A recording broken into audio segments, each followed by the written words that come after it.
right, today we are picking up with classical Greece, and classical Greece is going to have a lot to do with the emergence of Persia as another civilization that's going to be in competition with the Greek civilization.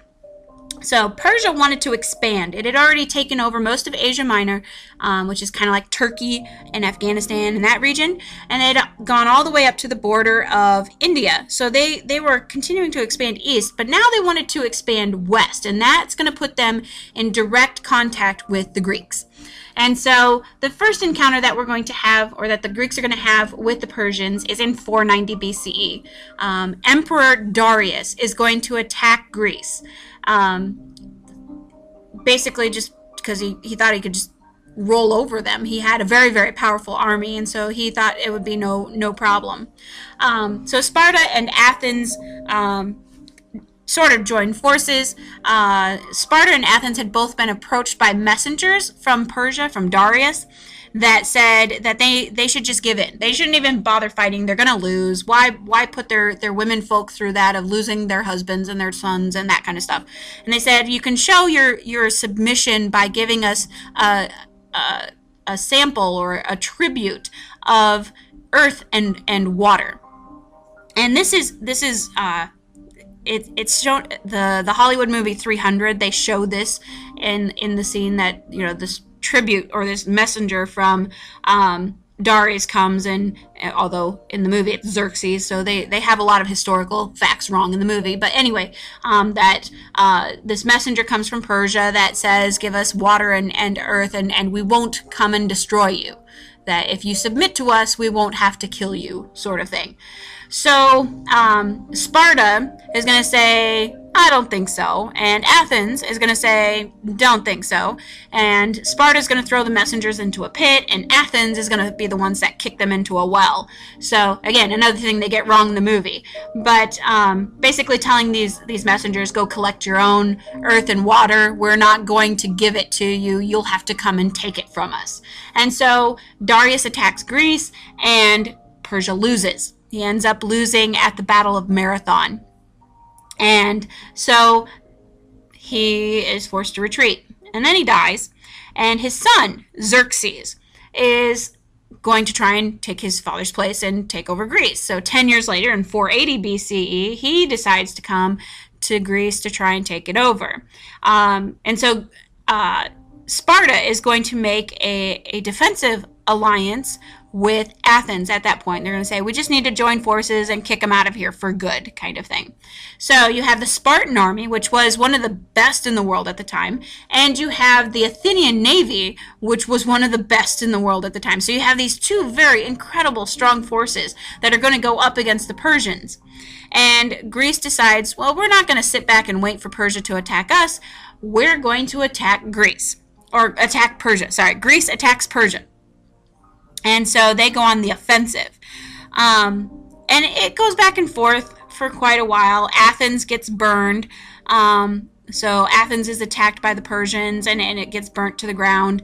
But the Athenians are also very successful with their navy. They're able to defeat the Persian navy pretty easily. And so eventually we get the final battle, which is the Battle of Plataea, and it's a naval victory. So basically the Athenians come out of it thinking that they won the war. The Spartans were okay, they did their part, but the Athenian navy was the one that won the war. And they're probably right. It would have been close otherwise. If they hadn't had such a good navy, it probably could have come to a tie, or it would have been down to the last man kind of thing. So remember we talked about the Spartans had the Peloponnesian League.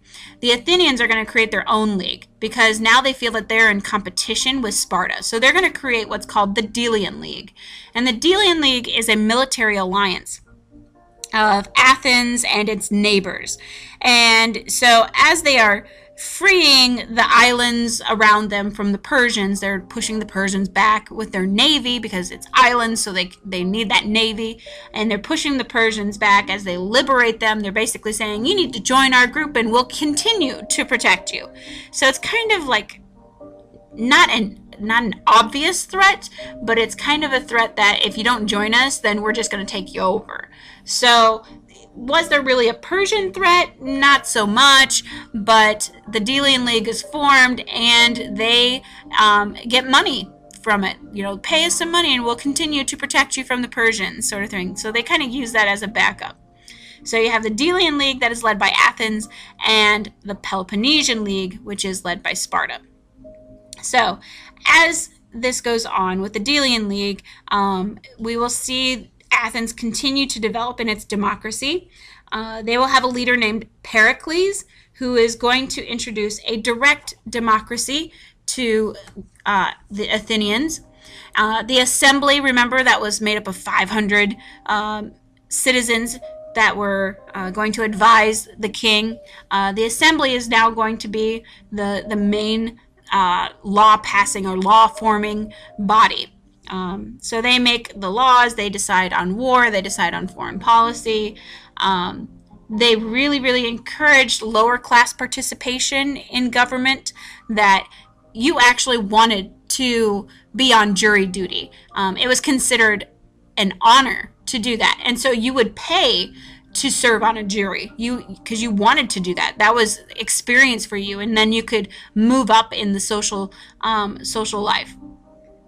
Election and public accountability was a big thing as well, that if you weren't doing your job, if somebody elected you to your office, the people did, then if you weren't doing your job, they could throw you out of your office. They could say you're no longer going to be a representative. So that was kind of a huge thing, because normally, you put somebody into a position of power, they're there to stay. So it was a whole kind of different mentality. Another interesting thing that they introduced was something called ostracism. And ostracism was for those people that weren't doing their job, that weren't doing the job that they were elected to do. And so they would push you out of the country, literally. You would be kicked out of the country for 10 years because you were considered a bad influence on other people. So yeah, that's some major changes that came to Athens at that time. Eventually, Athens also wants to expand because they're getting overpopulated and all that stuff. And unfortunately for them, Sparta is kind of in their way. And so you're going to eventually see a matchup between Athens and Sparta of who is the strongest, because there was some debate about that. So that brings us to the Peloponnesian Wars. And the Peloponnesian Wars are fought between Athens and Sparta. And these wars are going to last for 27 years. It is a long, long war. So Athens' strategy was that they're going to build up their walls and protect Athens, but they're really going to rely on their ships, which is kind of a problem because Sparta, its polis, didn't have any access to the sea. So what's your navy going to do? It's not like you can surround them with boats when there's no place to put the boats. So that's going to cause a problem.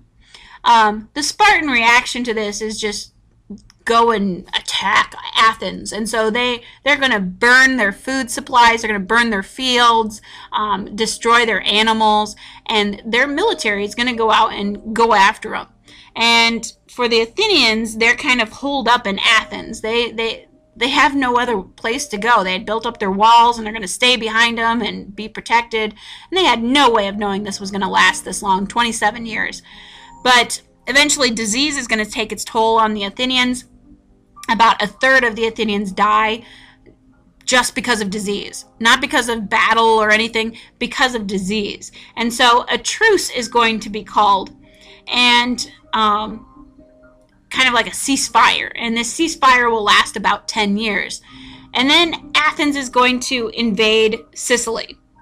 And Sicily was an island nation. They thought, well, we need this for food, and we need it to get more soldiers and all that kind of stuff. But they're defeated. Sicily beats them. And then a couple more of their navy's ports is going to be defeated. And eventually, they just have to surrender. There's just no other choice for them, and they are destroyed. The Spartans win. And a lot of it has to do because Sparta is going to ally itself with Persia. Remember the people they joined with Athens to defeat against? I mean, they kicked Persia's butt. Now they're going to say, you can join with us to help us defeat Athens, our former ally. And that is what leads to the defeat of Athens, that they don't have enough men. They don't have enough people. But the city is not destroyed because the Spartans won't allow it to happen. Now, Persia would love to burn the city to the ground. They would love to do that. But the Spartans don't let them do that out of respect for what the Athenians did for the Spartans during the Persian War, that they helped the Spartans to defeat the Persians during the Persian War. So, kind of an interesting relationship going on among the Greeks. Remember, they're kind of like a family. They all have the same genes, but they fight like siblings, and this would be a perfect example. Well, after the Peloponnesian Wars, the Spartans are weaker because they've been fighting for 27 years. The Athenians are pretty much out of the picture. Their other polises had gotten involved and had suffered the consequences as well. And so you're going to have a lot of little tiny wars erupt between the remaining polises, fighting amongst themselves. And because of that, they're going to ignore this growing threat outside of Greece, that there is another group that's going to be coming in and taking over, but it's being ignored because they're too busy fighting amongst themselves. And we'll get into that in the next video.